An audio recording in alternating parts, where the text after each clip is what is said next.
Hello पिलामाने पुणी थरे तुम समस्त को एग्जाम कर्नर आउ एक नूतन वीडियो रे स्वागत। पिलामाने तुमे जदि अष्टम श्रेणी रे पढ़ुअछ आउ एही वर्ष NMMS एग्जाम 2025-26 देवा पई जाउछ तेबे एही वीडियोटी तुम मानंग पई बहुत गुरुत्वपूर्ण होबा को जाउछि। ए वीडियो रे आमे जानिबा जे 2025-26 शिक्षा वर्ष रे NMMS एग्जाम पाई एप्लाई करबा पाई हेले कौन सबु डॉक्यूमेंट्स पूर्वरु प्रस्तुत करी रखिबा को हेबो।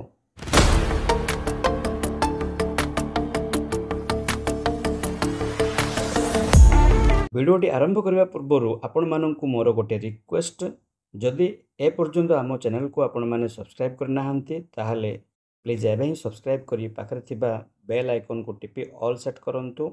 चलित वर्ष अर्थात 2025-26 शिक्षा वर्ष पाई NMMS एग्जाम पाई प्रथम डॉक्यूमेंट होउची पासपोर्ट साइज फोटोग्राफ, जोड़ा कि JPG किंबा JPEG किंबा PNG फॉर्मेट रे रहिबा आवश्यक एवं जहार साइज 100 KB रु अधिक जमती हबनी, मैक्सिमम 100 KB रहिबा आवश्यक।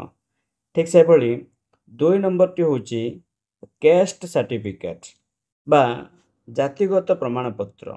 जदि तुमे SC ST हेथिबो ताहले जदि SC अछो ताहले SC सर्टिफिकेट, जदि ST अछो ताहले ST सर्टिफिकेट, जदि तुमे OBC अछो ताहले तुमे कोन करिवो SEBC करिवो। SEBC सर्टिफिकेट आवश्यक जहार कि PDF फॉर्मेट रहबा आवश्यक एवं 512 KB तार मैक्सिमम साइज दरकार। ठीक अछि। तबे 3 नंबर डॉक्यूमेंट होउची इनकम सर्टिफिकेट। इनकम सर्टिफिकेट कहले आपनकर पिता किंबा मातांकर बा पेरेंट्संकर वार्षिक आयर प्रमाण पत्र, एटा मध्य साइज रहबो 512 KB मैक्सिमम साइज एवं PDF फॉर्मेट रे आवश्यक। ठीक सेमिति 4 नंबर डॉक्यूमेंट होउची जदि अक्षमता अछ माने डिसेबिलिटी सर्टिफिकेट दरकार। डिसेबिलिटी सर्टिफिकेट बा अक्षमता प्रमाण पत्र जहार कि साइज रही 512 KB एवं PDF फॉर्मेट रे आवश्यक।